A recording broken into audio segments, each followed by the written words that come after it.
Semuanya, shalom, shalom. Mari dengan hati yang bersukacita pagi hari ini kita kembali datang dalam rumah Tuhan. Kita bawa hati kita bawa pujian kita mau bersyukur buat segala kebaikan Tuhan, buat pertolongan Tuhan, buat penyertaan Tuhan yang begitu baik buat kita. Mari kita berdoa bersama. Bapa yang baik, terima kasih Tuhan Yesus untuk hari yang baru, untuk hari ini, hari yang cerah yang Tuhan berikan buat kami, untuk kesehatan yang Tuhan berikan, untuk nafas yang masih Tuhan berikan buat kami.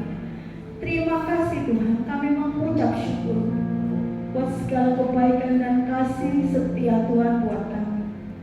Karena kami tahu kami ada semua karena anugerah, kami ada semua karena kebaikan, bukan karena kekuatan kami, bukan karena apa yang kami punyai Tuhan, tetapi semua karena anugerah. Terima kasih Tuhan.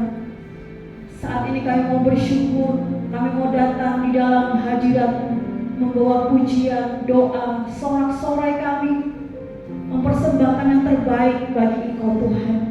Terima kasih Bapa yang baik, terima kasih Tuhan Yesus, terima kasih untuk penyertaan Tuhan sepanjang tahun ini, hingga di bulan yang terakhir di tahun ini Tuhan.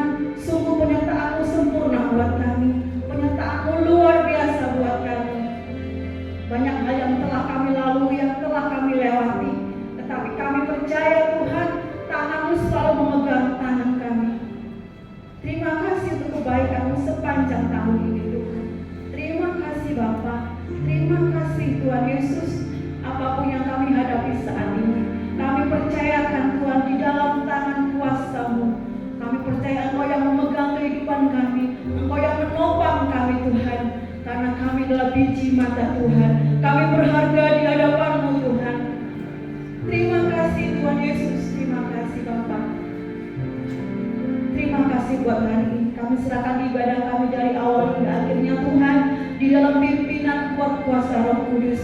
Dan kalau masih ada kuasa kegelapan di dalam bentuk apapun yang ingin mengganggu ibadah kami, mencuri sukacita kami, kami mau satukan hati kami mau ikat patah hancurkan hanya di dalam nama Tuhan Yesus. Kami patah hancurkan dalam kuasa-Mu Tuhan yang dahsyat itu, memenuhi hati kami, memenuhi ruangan ini Tuhan, sehingga dengan segenap hati kami datang kepadamu, menyampaikan pujian kami kepadamu Tuhan. Dan untuk teman-teman kami yang mungkin dalam perjalanan, mari Tuhan menyertai setiap mereka. Mereka boleh sampai di tempat ini dengan selamat, untuk bersama kami bersekutu, memuji dan meninggikan Engkau Allah yang bersama. Terima kasih Bapa yang baik, terima kasih Tuhan Yesus yang baik, terima kasih. Kami mau angkat hati kami mau berikan pujian hanya kepada Tuhan Yesus. Terima kasih. Hanya di dalam nama Tuhan Yesus kami serahkan doa kami. Haleluya.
Agung masuk ke hadirat-Mu, bawa persembahan ke tempat kudus-Mu. Pujian naikkan sembah ku berikan bagi-Mu Allah yang mulia. Kau layakkan ku menghadiri-Mu, mengharapkan kemuliaan-Mu Tuhan. Pujian naikkan sembah ku berikan bagi-Mu Allah yang mulia. Oleh kuasa darah-Mu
hadir di tengah kita saat ini.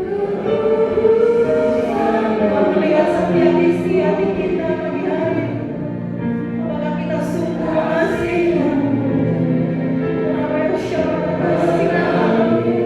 Memulihkan hidupku,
percaya sama-sama katakan.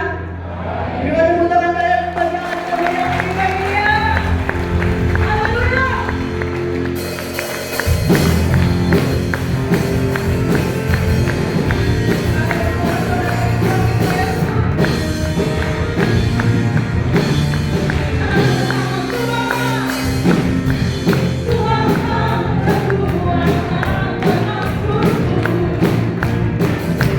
Yang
Yang ku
kami dengan kasih yang sempurna. Kasih-Mu tidak pernah berakhir, kasih-Mu tidak pernah berkesudahan. Kami bangga punya Allah seperti-Mu. Terima kasih buat kesempatan pagi hari ini. Kami umat-umat Tuhan datang di rumah Tuhan dengan hati penuh syukur dan sukacita. Telah kami persembahkan puji-pujian sorak-sorai kami. Kami percaya setiap pujian kami boleh menyenangkan hati Tuhan. Bahkan Kau berkenan hadir di tengah-tengah ibadah kami, bersemayam di atas pujian setiap umat. Kami hargai, kami hormati kehadiran Tuhan. Kami buka hati kami lebih lagi. Kami ambil sikap seperti Maria untuk duduk diam di bawah kaki Tuhan, menerima firman kebenaran yang sangat kami perlukan. Mari urapi setiap kami ya Roh Kudus. Lembutkanlah hati kami, beri kami hati seorang hamba, telinga seorang murid, sehingga ketika benih firman ditaburkan, sungguh benih firman itu boleh tertanam, berakar, bertumbuh dan berbuah di dalam hidup kami, sehingga hidup kami semakin diubahkan, bahkan iman rohani kami semakin bertumbuh dewasa. Roh Kudus, kami pula hamba-Mu yang terbatas, karena pikiran dan perkataan Kristus pada diri hamba-Mu. Bila Tuhan yang berkata-kata melalui mulut bibir hamba, sang dalam santuan bagi setiap kami saat ini. Kami umat-umat Tuhan siap untuk menerimanya. Di dalam nama Tuhan Yesus Kristus, semua yang siap diberkati dengan firman Tuhan, bersama kita berkata amin. Silakan kembali Bapak Saudara. Shalom, ya, puji Tuhan. Sebelum kita akan bersekutu dengan tubuh dan darah Tuhan dalam perjamuan kudus, sama-sama kita akan belajar kebenaran firman Tuhan, di mana judul pertemuan firman Tuhan pada hari ini adalah tentang tanggung jawab. Sekali lagi, tanggung jawab. Ya. Apa pengertian dari tanggung jawab? Pengertian dari tanggung jawab secara umum itu punya dua arti. Ya, secara umum arti kata tanggung jawab, pengertian tanggung jawab ada dua secara umum pengertian dari tanggung jawab. Yang pertama adalah melakukan semua tugas dan kewajibannya dengan sungguh-sungguh. Sekali lagi, melakukan semua tugas dan kewajibannya dengan sungguh-sungguh. Orang yang bertanggung jawab, kalau dia dipercaya melakukan sesuatu, dia akan lakukan dengan sungguh-sungguh, dengan baik, secara maksimal. Itu pengertian secara umum yang pertama. Pengertian tanggung jawab secara umum yang kedua adalah siap menanggung segala risiko atas perbuatan atau keputusan sendiri. Sekali lagi, pengertian tanggung jawab yang kedua secara umum adalah siap menanggung segala risiko atas perbuatan atau keputusan sendiri.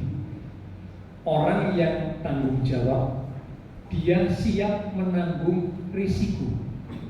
Ketika dia membuat keputusan, ketika dia bertindak, ketika dia melangkah, maka dia siap untuk menanggung segala risiko atas keputusan, atas langkah, atas perbuatan, atas tindakan yang diambil. Itu orang yang bertanggung jawab. Ya, jadi kalau dia bertindak, dia melangkah, dia membuat keputusan, dia siap untuk menanggung risikonya. Nah, ini pengertian tanggung jawab secara umum. Ya, jadi ada dua pengertian tanggung jawab secara umum. Yang pertama, melakukan semua tugas dan kewajiban dengan sungguh-sungguh secara maksimal. Yang kedua, siap menanggung segala risiko atas perbuatan atau keputusan yang dilakukannya. Nah, menurut Kamus Bahasa Indonesia, kata tanggung jawab itu punya arti hampir mirip secara umum, tapi Kamus Bahasa Indonesia lebih lengkap sesungguhnya. Kamus Bahasa Indonesia mengatakan pengertian tanggung jawab adalah sebuah keadaan di mana wajib menanggung segala sesuatu.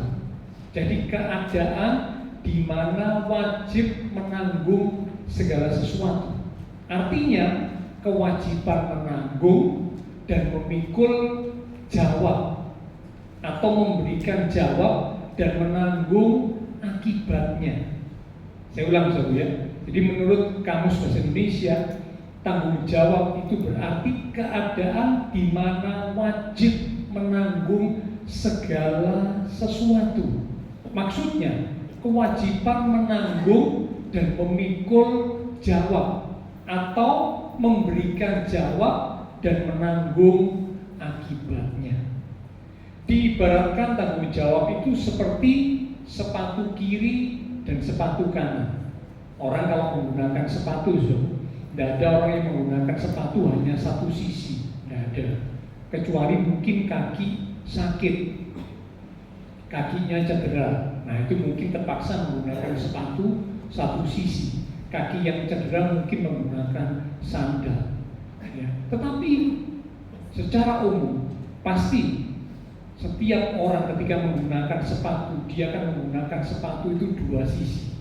Sepatu kiri dan juga sepatu kanan. Nah, tanggung jawab itu seperti orang menggunakan sepatu kiri dan sepatu kanan, yang artinya harus digunakan dengan bersama-sama. Satu sisi menanggung, tapi satu sisi juga menjawab. Karena itulah ada kata tanggung jawab. Ya, jadi satu sisi menanggung, satu sisi juga menjawab segala konsekuensi yang ditimbulkan akibat perilaku seseorang. Ya, jadi orang yang bertanggung jawab, dia akan siap untuk menanggung dan menjawab segala konsekuensi yang ditimbulkan akibat perilaku dirinya. Dan tentu tanggung jawab ini menjadi satu penilaian apakah seseorang itu dewasa atau tidak. Dewasa atau tidak ditentukan oleh umur. Memang umur itu sendiri pasti bertambah. Ya, setiap manusia dengan waktu yang terus berjalan umurnya bertambah. Secara usia mestinya harus makin dewasa. Tapi kenyataannya tidak semua orang umurnya bertambah, kedewasaannya belum tentu bertambah. Salah satunya umurnya bertambah, usianya makin tua, tapi tidak punya tanggung jawab. Tanggung jawabnya sangat rendah. Tapi ada orang-orang tertentu yang usianya masih muda, belum terlalu tua, mungkin setengah umur ya. Katakanlah mungkin masih umur 25, 30, 35, belum tua ya. Masih separuh umur. Tapi dia punya kedewasaan yang bagus, kedewasaan yang baik, ditandai salah satunya dengan dia memiliki tanggung jawab. Ya, tadi sudah dikatakan orang yang bertanggung jawab, dia siap untuk menanggung dan dia siap untuk menjawab segala konsekuensi yang ditimbulkan akibat perilaku dirinya. Sejak penciptaan, Allah telah memberikan tanggung jawab kepada manusia. Di kitab Kejadian pasal yang kedua, kita lihat saudara ya.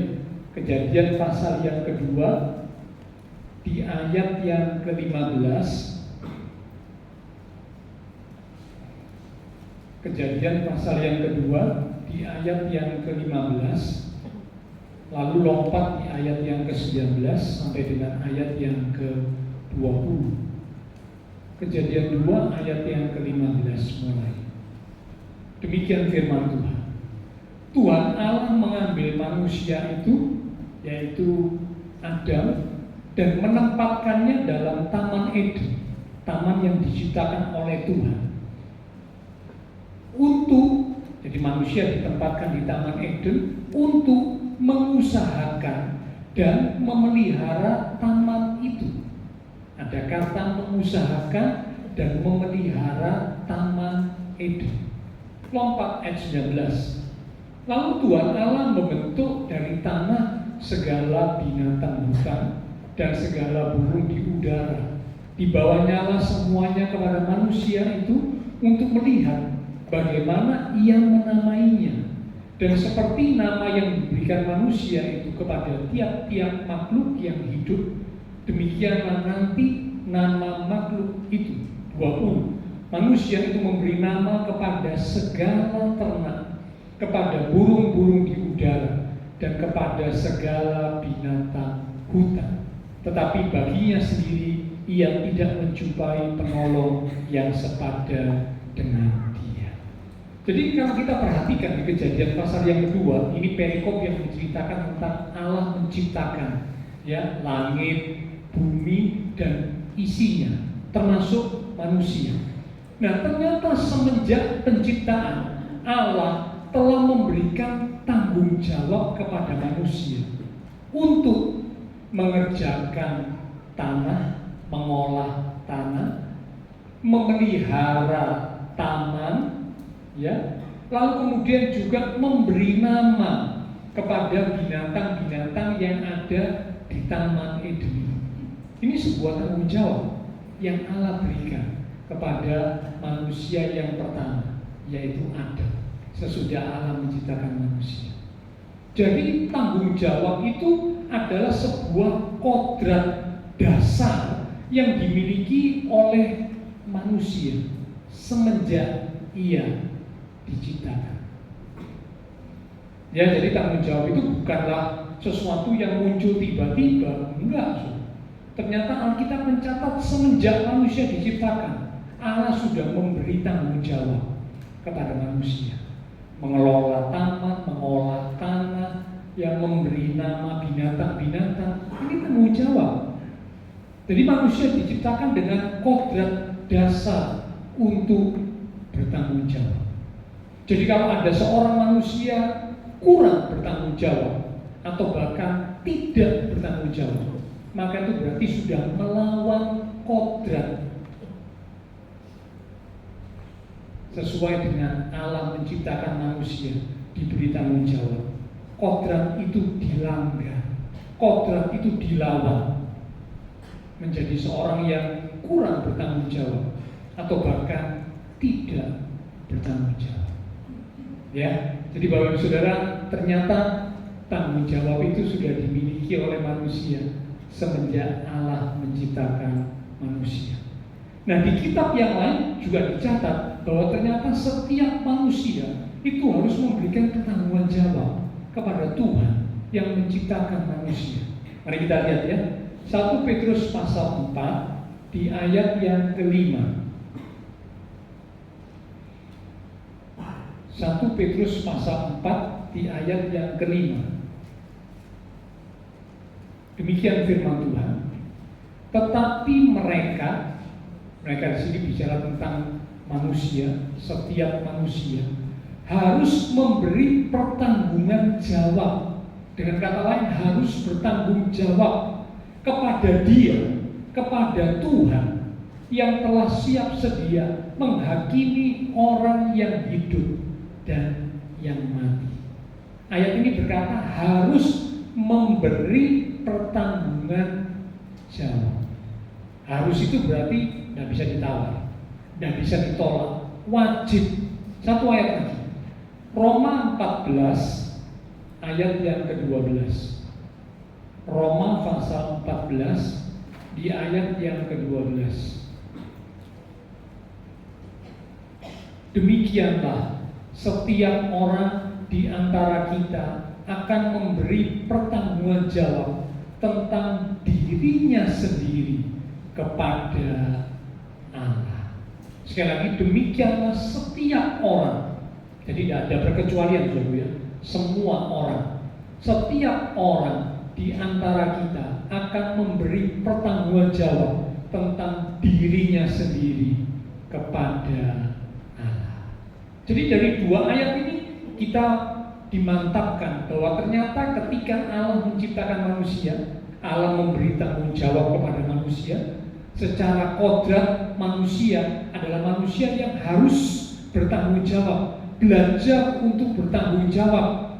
Dan memang dua ayat yang sudah kita baca di 1 Petrus 4 ayat 5 dan Roma 14 ayat 12 menegaskan setiap orang harus memberi pertanggung jawab. Ya, Abraham Lincoln pernah menuliskan sebuah kalimat begini: kamu tidak bisa meluputkan diri dari tanggung jawab hari esok dengan menghindari tanggung jawab itu hari ini. Saya ulang satu ya. Kamu tidak bisa meluputkan diri dari tanggung jawab hari esok dengan menghindari tanggung jawab hari ini. Jadi maksudnya kalau ada orang yang menghindari tanggung jawab hari ini, nanti esok hari, minggu depan, bulan depan, tahun depan, dia tidak akan bisa terus lari dari tanggung jawab. Tidak akan bisa. Pasti satu saat harus bertanggung jawab.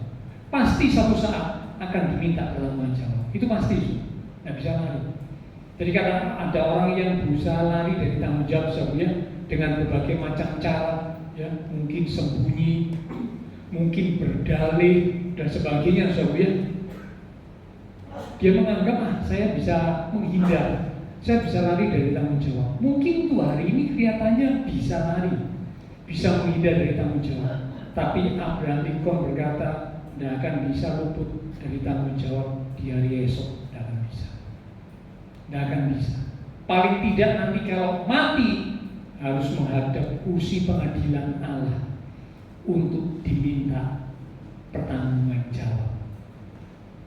Ya, jadi dengan demikian saudara, setiap orang harus belajar bertanggung jawab. Ingat, kita bebas memilih segala sesuatu. Karena kita memang manusia diciptakan dengan kehendak bebas ya. Bapak Ibu Saudara dan saya dengan kehendak bebas kita boleh memilih. Memilih apapun. Memilih yang baik, memilih yang benar, atau mungkin sebaliknya, memilih yang tidak baik, memilih yang tidak benar. Bebas untuk memilih. Karena manusia diciptakan dengan kehendak bebas. Memang kita bebas untuk memilih segala sesuatu. Namun kita tidak bebas untuk memilih akibatnya. Sekali lagi, kita bebas untuk memilih segala sesuatu, tapi kita tidak bebas untuk memilih akibatnya. Jadi kalau kita buat pilihan, kita bebas untuk menentukan memilih apa, bebas.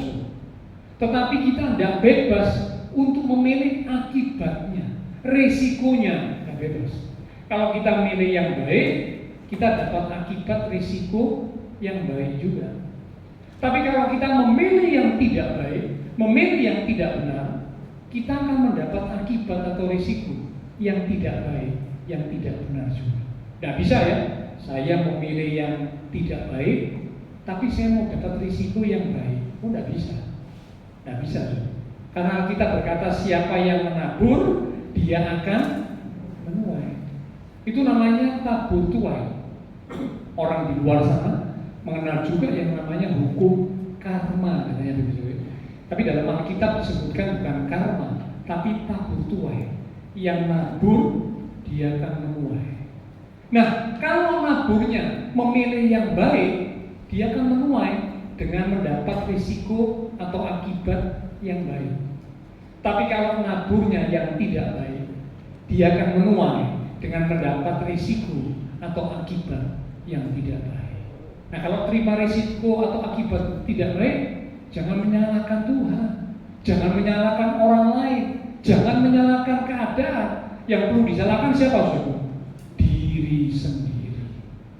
Karena telah salah dalam membuat keputusan, karena telah salah dalam menentukan pilihan. Ya, jadi kita bebas untuk memilih segala sesuatu, tetapi kita tidak bebas untuk memilih akibatnya. Ada tanggung jawab yang harus kita pikul akibat pilihan yang kita buat.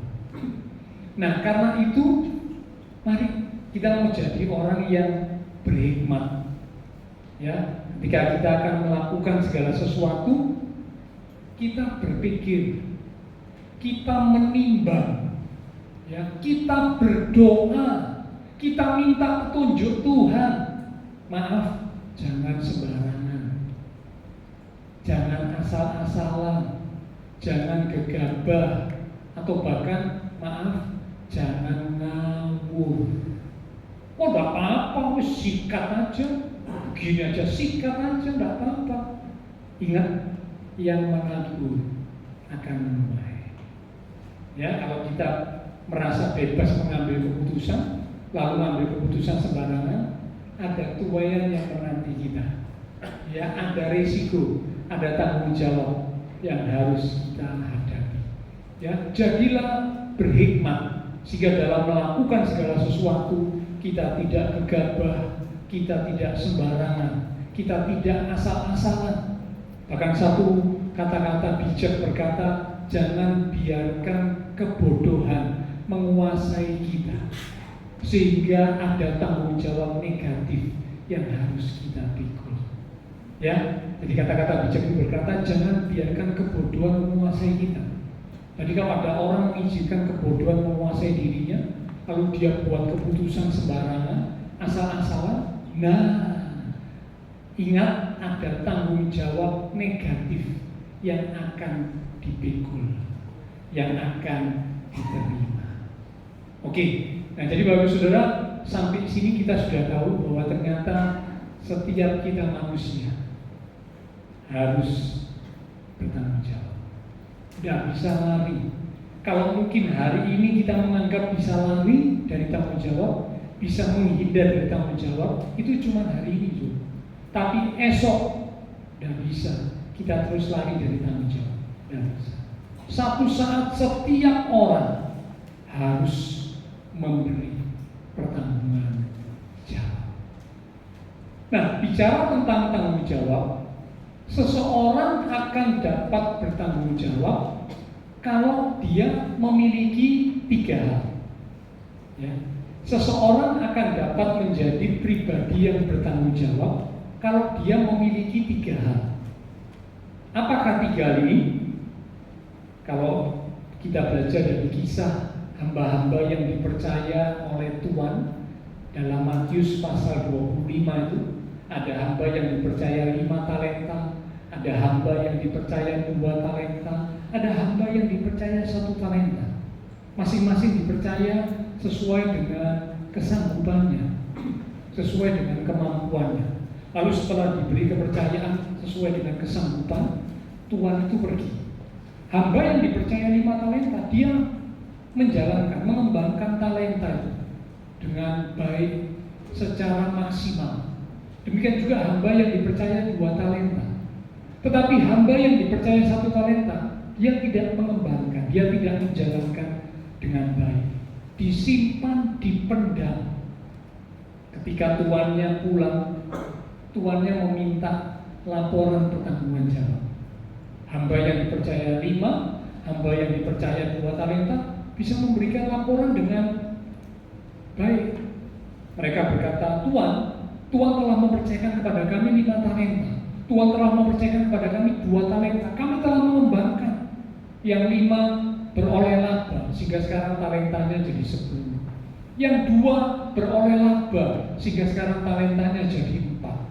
Tetapi hamba yang dipercaya 1 talenta, dia berkata, Tuhan itu Tuhan yang kejam, Tuhan yang jahat. Tuhan mau menuai di tempat Tuhan tidak menabung. Karena itu aku tidak menjalankan talenta yang Tuhan percayakan kepadaku. Terimalah kembali. Dipercaya 1, kembalinya juga 1. Tidak dikembangkan, tidak dilakukan. Lalu sang Tuhan berkata kepada yang 5 dan 2 talenta, hai hambaku yang baik dan setia, engkau telah setia dalam perkara yang kecil, engkau telah bertanggung jawab dalam perkara yang kecil. Aku akan memberikan kepadamu tanggung jawab dalam perkara yang besar. Masuklah dan turutlah dalam kebahagiaan bersama dengan Tuhan. Tetapi hamba yang dipercaya 1 talenta yang tidak mengembangkan, yang tidak bertanggung jawab, sang tuan dengan marah, dengan murka berkata, "Hai hamba yang jahat dan malas, masuklah ke dalam tempat yang gelap. Di sana akan terdapat kertak gigi, karena engkau tidak setia, tidak bertanggung jawab dalam apa yang kupercayakan kepada." Nah, dari kisah ini ada 3 hal yang harus dimiliki oleh seseorang supaya dia dapat menjadi pribadi yang bertanggung jawab. Apakah itu? Yang pertama, hal yang pertama yang harus dimiliki seseorang supaya dapat menjadi pribadi yang bertanggung jawab adalah kesadaran diri. Sadar diri. Sadar bahwa diri kita adalah manusia yang harus belajar bertanggung jawab. Karena kita memang diciptakan sebagai manusia dengan kodrat bertanggung jawab. Allah menciptakan pertama kali sudah diberi tanggung jawab, itu kodrat kita. Karena itu kalau kita sadar diri, maka kita akan belajar untuk bertanggung jawab. Jadi hal yang pertama yang harus dimiliki seseorang supaya dia bisa menjadi pribadi yang bertanggung jawab adalah punya kesadaran diri. Ya, dimulai dengan sadar diri. Iya ya, saya ini memang punya kodrat manusia yang harus belajar bertanggung jawab. Maka saya harus sadar, saya harus belajar untuk bertanggung jawab. Itu yang pertama. Yang kedua, setelah sadar diri, yang kedua, supaya seseorang dapat menjadi pribadi yang bertanggung jawab, maka yang kedua yang harus dimiliki adalah kemauan. Mau. Apa artinya sadar tapi tidak mau? Ada orang yang sadar, saya harus bertanggung jawab, saya harus belajar bertanggung jawab, sadar. Saya adalah manusia yang diciptakan Allah dengan kodrat bertanggung jawab, sadar. Tapi dia tidak mau bertanggung jawab. Ada aja orang yang seperti itu. Dia lari, dia menghindar dari tanggung jawab, dia tidak mau. Nah, dia tidak akan bisa jadi pribadi yang bertanggung jawab.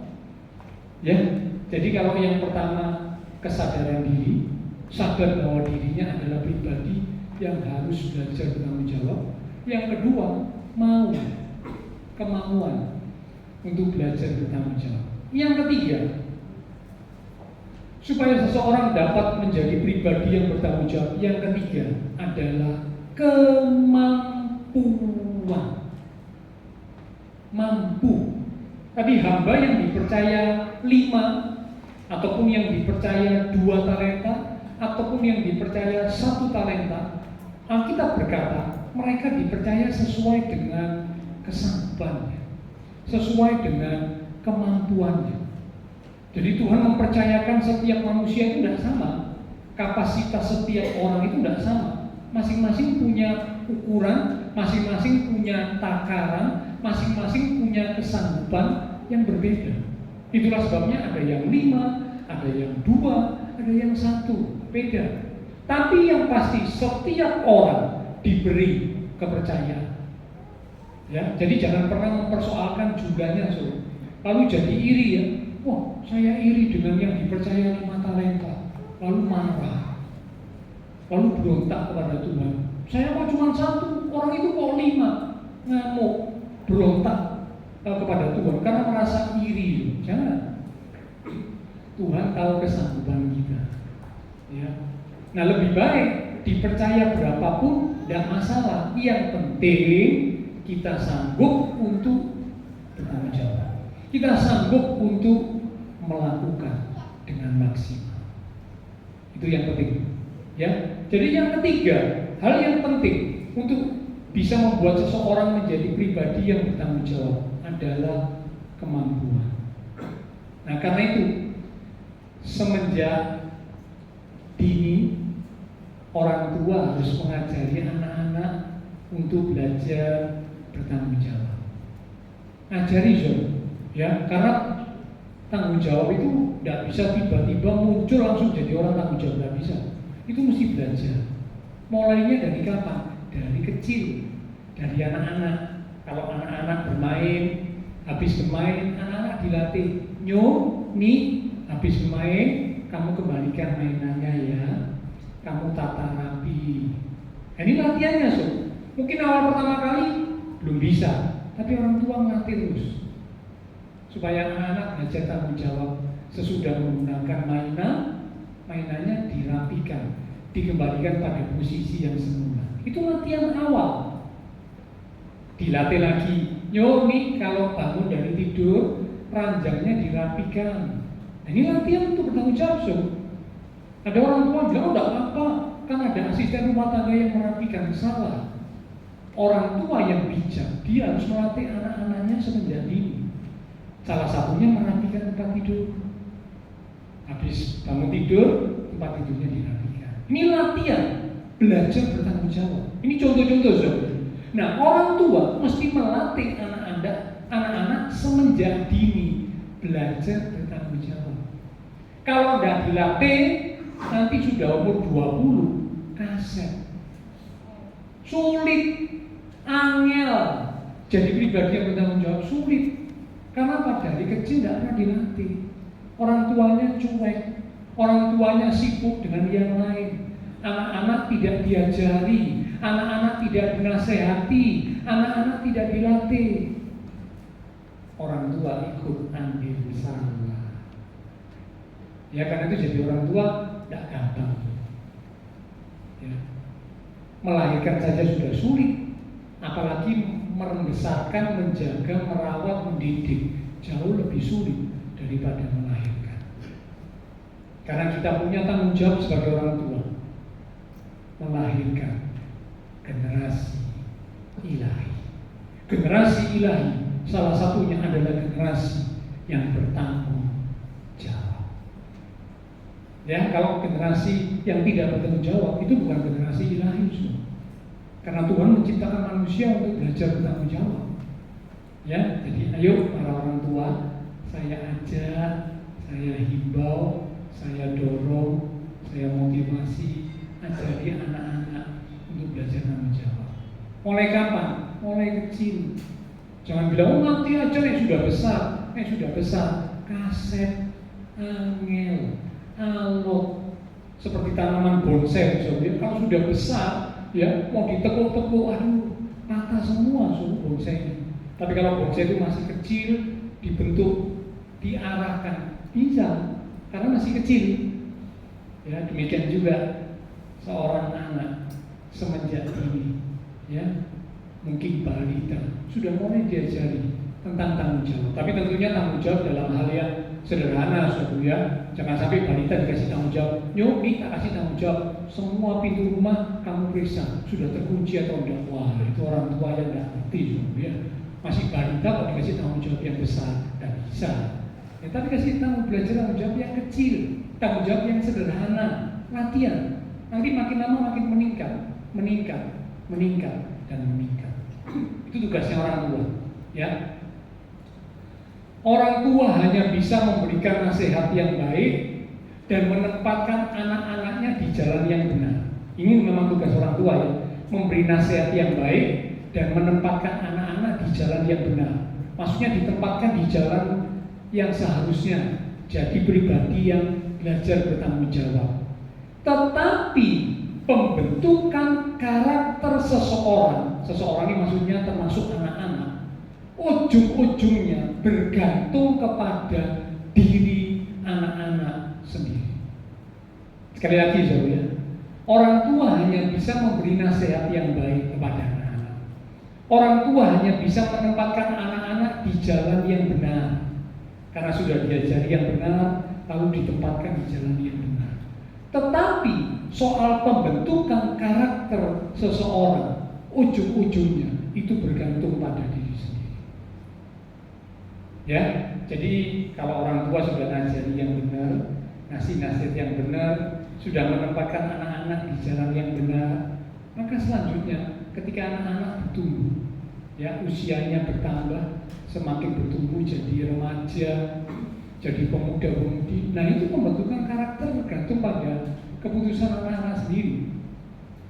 Orang tua sudah tidak bisa lagi, pada usia-usia tertentu orang tua sudah tidak bisa lagi, ya, untuk turut campur terlalu banyak, tidak bisa. Apalagi kalau anak sudah berumah tangga, wah semakin tidak bisa. Karena orang tua hanya bisa memantau dan ya mengarahkan sedikit demi sedikit sedikit. Tapi sekarang keputusannya ada di diri anak-anak sendiri. Anak-anak yang sudah usia-usia semakin beranjak dewasa. Nah ini kalau anak-anak tiba-tiba berubah jadi pribadi yang kurang tanggung jawab, pribadi yang tidak bertanggung jawab, ya nanti akan kena sesuatu, ya, untuk mendidik, memproses anak-anak itu supaya apa? Sadar saya harus belajar tanggung jawab. Ya. Oke. Nah, sekarang kita masuk bagian-bagian yang terakhir. Ciri-ciri orang yang bertanggung jawab. Ya, ada beberapa ciri orang yang bertanggung jawab. Ini mungkin bisa jadi satu indikator buat kita ya. Kita jangan menilai orang lain, tapi kita menilai diri kita sendiri. Ciri-ciri orang yang bertanggung jawab. Ada beberapa ciri orang yang bertanggung jawab. Ciri-ciri orang yang bertanggung jawab ya. Bersungguh-sungguh dalam segala hal. Jadi kalau melakukan sesuatu atau sedang mengerjakan sesuatu, ya, atau sedang mengikuti sesuatu, itu sungguh-sungguh. Termasuk ketika Bapak Ibu Saudara sedang mengikuti ibadah. Orang yang bertanggung jawab dalam ibadah, dia waktu ibadah itu sungguh-sungguh. Tapi orang yang kurang atau tidak bertanggung jawab, kalau dia ibadahnya itu asal-asalan. Ibadah sambil melamun, pikirannya melayang ke tempat lain, ya, melayang ke mall, melayang ke restoran, melayang ke Batu Malang, padahal lagi ibadah. Ini tidak bertanggung jawab. Orang yang bertanggung jawab, dia bersungguh-sungguh dalam segala hal, termasuk waktu ibadah. Orang yang bertanggung jawab punya ciri berusaha melakukan yang terbaik. Jadi kalau dipercaya sesuatu ya melakukan yang terbaik yang bisa dilakukan. Orang yang bertanggung jawab belajar untuk disiplin, ya, disiplin. Orang yang bertanggung jawab dia dapat dipercaya. Nggak suka mencuri waktu, ya, mencuri atau ngintip di belakang, enggak. Ini orang yang kurang atau tidak bertanggung jawab. Orang yang bertanggung jawab dia dapat dipercaya. Sekalipun tidak diawasi, dia tetap belajar bertanggung jawab karena dia dapat dipercaya. Dia sadar mata Tuhan memandang dirinya. Sekalipun bos tidak ada, atasan tidak ada, tapi dia tetap jadi pribadi yang dapat dipercaya. Orang yang bertanggung jawab, dia taat aturan. Taat pada aturan. Ya. Kalau yang suka melanggar aturan itu berarti kurang atau bahkan tidak bertanggung jawab. Orang yang bertanggung jawab jujur dalam bertindak, ya, jalannya tidak serong. Serong itu maksudnya belak-belok seperti kayak ulo, licin. Itu orang yang kurang atau tidak bertanggung jawab. Tapi orang yang bertanggung jawab dia jujur, lurus dalam bertindak. Orang yang bertanggung jawab berani dan siap menanggung risiko. Sekali lagi, berani dan siap menanggung risiko. Karena itu kalau mau menentukan pilihan, mau melangkah, mikir, nimbang, saya bisa enggak ya menanggung risikonya. Kalau kita merasa belum siap, belum bisa menanggung risiko, jangan melangkah. Tapi kalau kita memang siap menanggung risikonya, baru kita melangkah. Itu namanya bertanggung jawab. Ya, jadi yang bertanggung jawab berani dan siap menanggung risiko. Dan yang terakhir, ciri orang yang bertanggung jawab, dia rela berkorban. Rela berkorban. Bukan mengorbankan orang lain, bukan mengorbankan Tuhan, tapi rela berkorban. Dirinya sendiri rela berkorban. Banyak orang melakukan sesuatu, tapi tidak siap berkorban, tidak siap menanggung risiko. Yang dikorbankan siapa? Yang dikorbankan orang lain. Dirinya yang salah, orang lain yang dikorbankan. Dirinya yang harusnya kena masalah, orang lain yang dilemparkan jadi kambing hitam. Ini orang tidak bertanggung jawab. Dan masa akhir zaman banyak orang seperti ini. Ya, dia bertindak tapi tidak siap menanggung risiko. Dia bertindak, ambil keputusan, membuat keputusan, tapi tidak rela berkorban. Ini namanya orang yang kurang bertanggung jawab. Ini namanya orang yang tidak bertanggung jawab. Nah, sebagai umat Tuhan, Tuhan tidak mau kita seperti itu. Karena itu berarti melawan kodrat kita. Padahal setiap manusia harus memberikan pertanggungan jawab. Ya, jadi Bapak Ibu Saudara, kita sudah belajar bersama pada hari ini ya. Tuhan menciptakan kita sebagai manusia.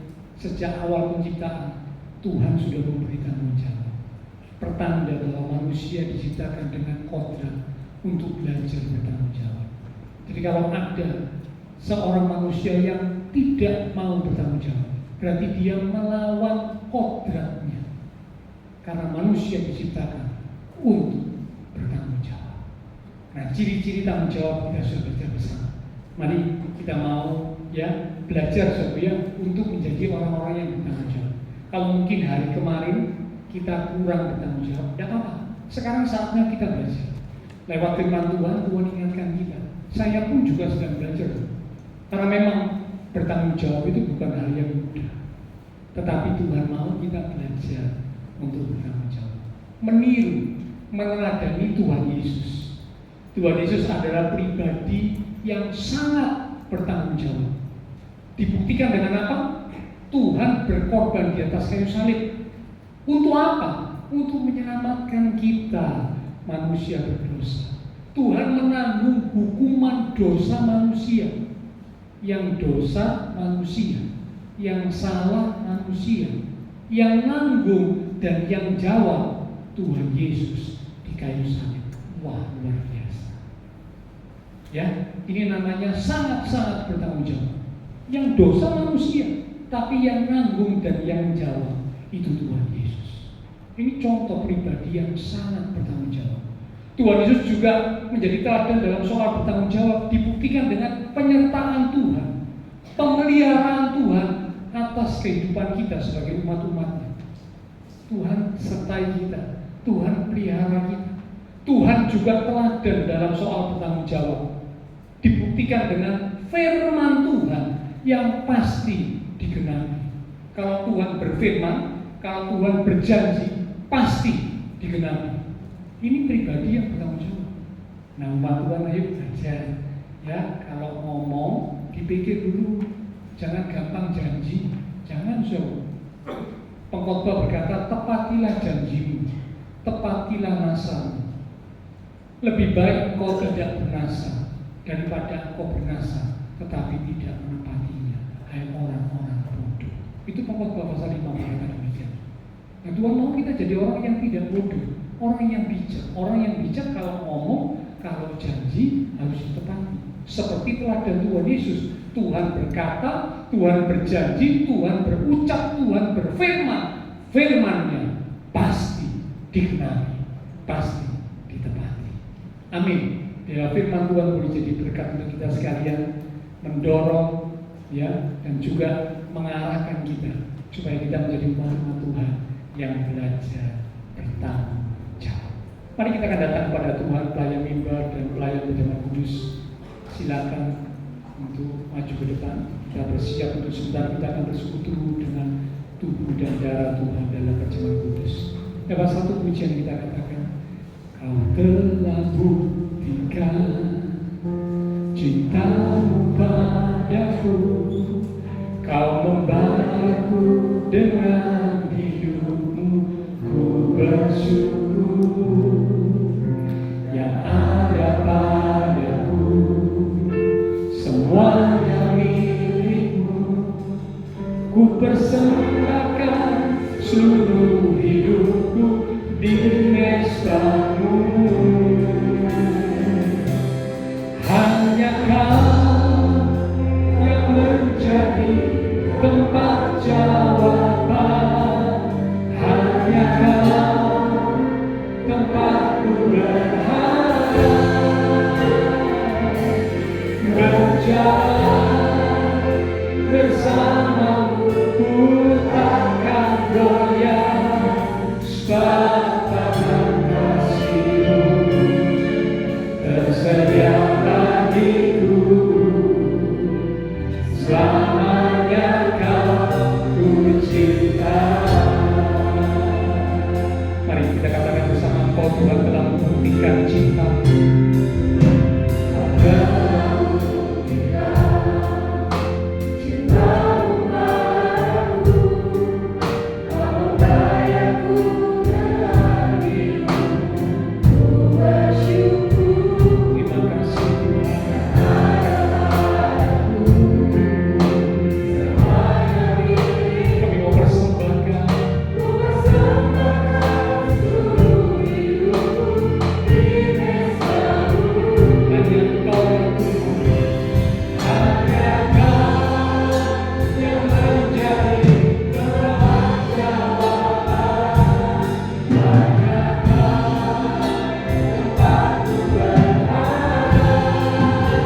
hidup kami.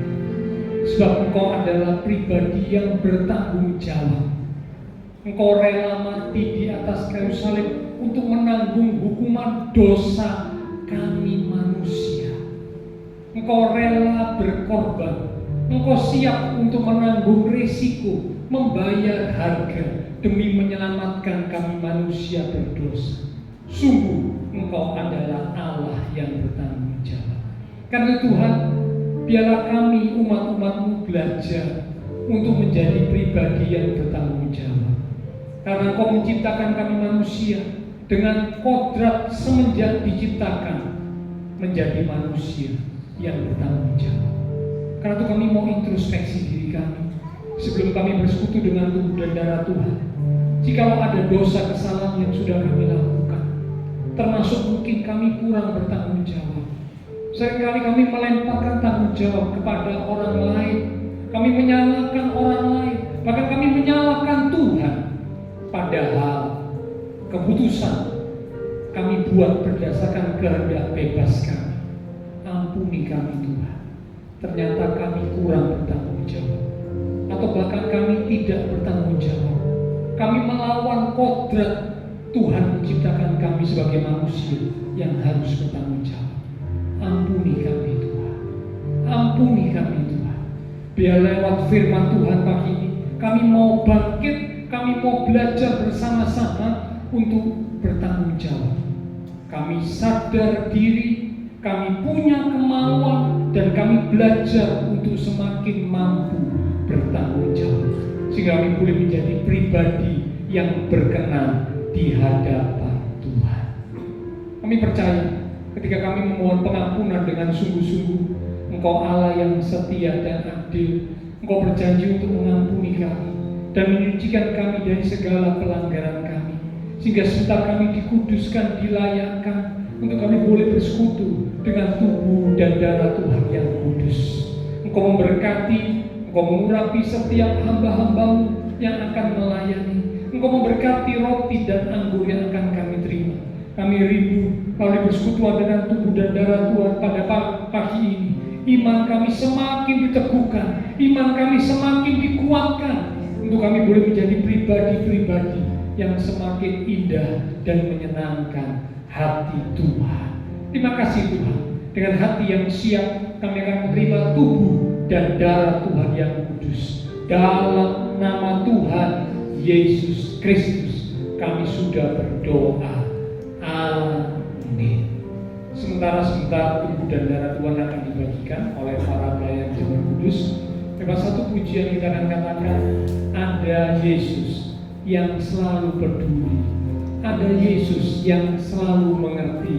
Dia buktikan dengan cinta, Dia berikan nyawanya bagi kita.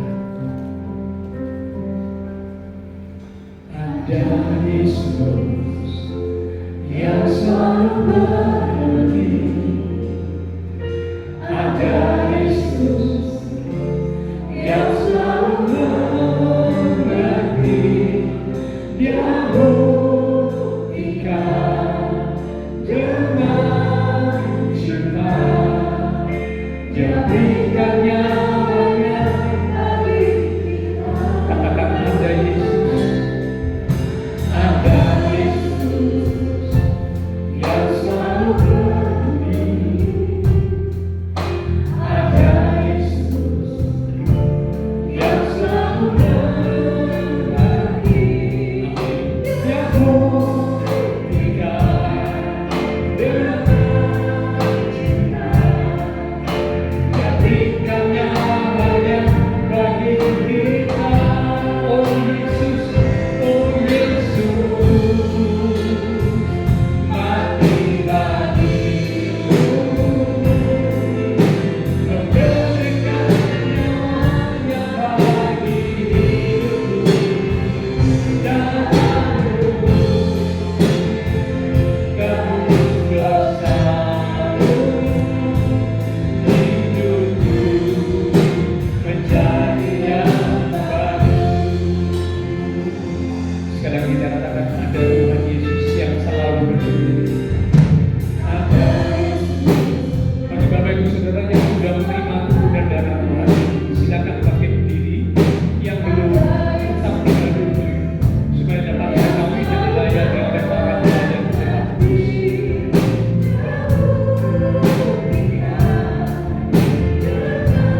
kami sampai melihat ayat yang ada di hosti masing-masing.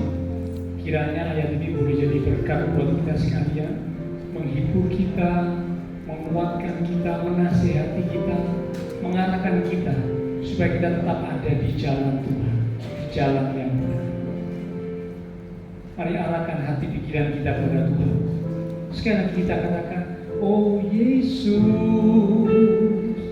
mati bagiku, memberikan nyawanya bagi hidupku. Darahmu tebus dosaku, hidupku menjadi apa. Sekali lagi, oh Yesus, oh Yesus, mati bagiku. Terima kasih. Memberikan nyawanya bagi hidupku. Amin. Darahmu tebus dosaku, hidupku menjadi aman. Hidupku menjadi aman. Hidupku menjadi yang baru. Terima kasih Tuhan. Biarlah pengorbanan Kristus buat kami sungguh-sungguh memulihkan hidup kami, bahkan sungguh-sungguh mengubah hidup kami, sehingga kami boleh meninggalkan segala kehidupan yang lama, masuk dalam hidup yang baru, hidup yang diubahkan, hidup yang seturut dengan kehendak Tuhan.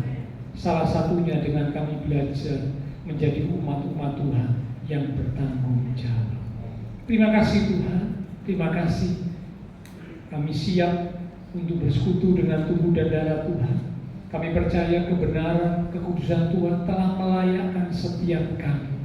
Sekarang dengan hati pikiran yang tertuju kepada korban Kristus di atas kayu salib, kami umat-umat Tuhan siap untuk bersekutu dengan tubuh dan darah Tuhan yang kudus.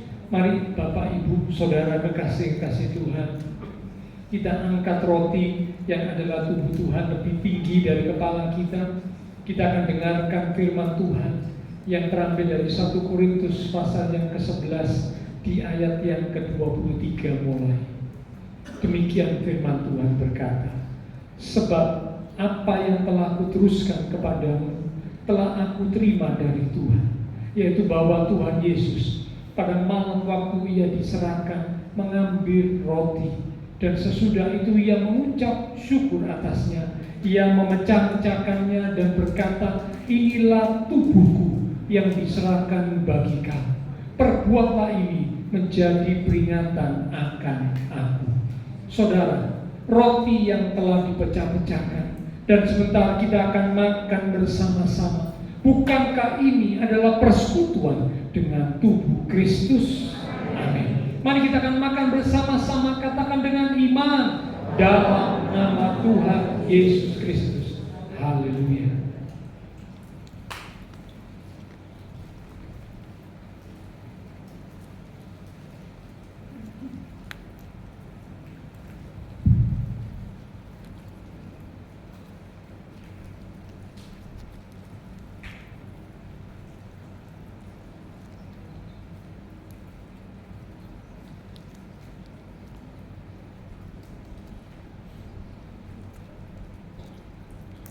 Terima kasih Tuhan. Terima kasih untuk persekutuan dengan Tuhan. Terima kasih Tuhan, Engkau mau untuk menjadi pribadi yang bertanggung jawab atas segala dosa kami.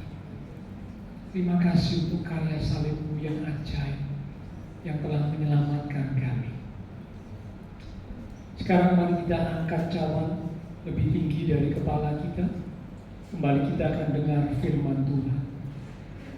Demikian juga ia mengambil cawan sesudah makan, lalu berkata, cawan ini adalah perjanjian baru yang dimeteraikan oleh darahku itulah darah perjanjian yang ditumpahkan untuk pengampunan dosa. Perbuatlah ini setiap kali kamu meminumnya, menjadi peringatan akan aku. Saudara, cawan yang telah kita mintakan berkat atasnya, dan sebentar kita akan minum bersama-sama. Bukankah ini adalah persekutuan dengan darah Kristus? Amin. Mari kita akan minum bersama-sama, katakan dengan iman, dalam nama Tuhan Yesus Kristus. Haleluya.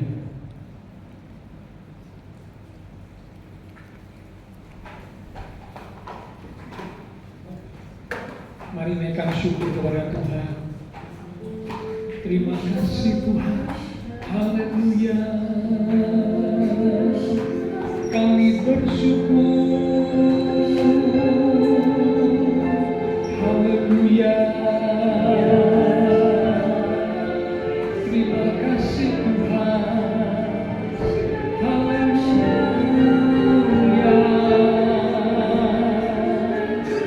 Haleluya.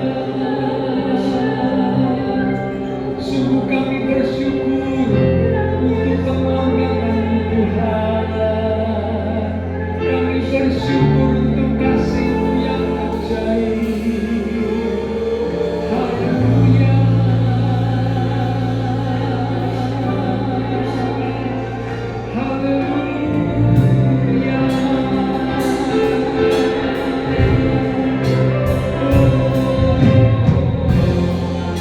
Mari angkat hati dan suara. Katakan terima kasih Tuhan.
Terima kasih Tuhan.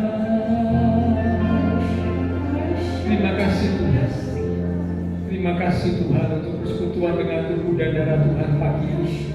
Kami percaya melalui persekutuan dengan tubuh dan darah Tuhan, maka kekuatan yang baru, kasih-Mu yang ajaib, dan kuasa-Mu bekerja dalam hidup kami. Bahkan berkat-berkat-Mu dicurahkan atas kami, sehingga kami boleh menjadi umat-umat Tuhan yang mengalami keajaiban Tuhan, yang mengalami janji Tuhan di dalam kehidupan setiap kami. Yang sakit disembuhkan, yang lemah dikuatkan, yang susah dihiburkan. Bahkan yang sedang menghadapi masalah pergumulan, kami tetap menanti-nantikan Tuhan. Kami percaya Kau akan menyatakan pertolongan-Mu tepat pada waktunya. Terima kasih Tuhan. Terima kasih Bapa Surgawi. Hamba berdoa untuk setiap jemaat Tuhan, diberkati iman rohani, diberkati keluarga rumah tangga, diberkati usaha pekerjaan, diberkati studi sekolah, diberkati kesehatan kami, bahkan Kau menyediakan masa depan yang indah penuh dengan pengharapan.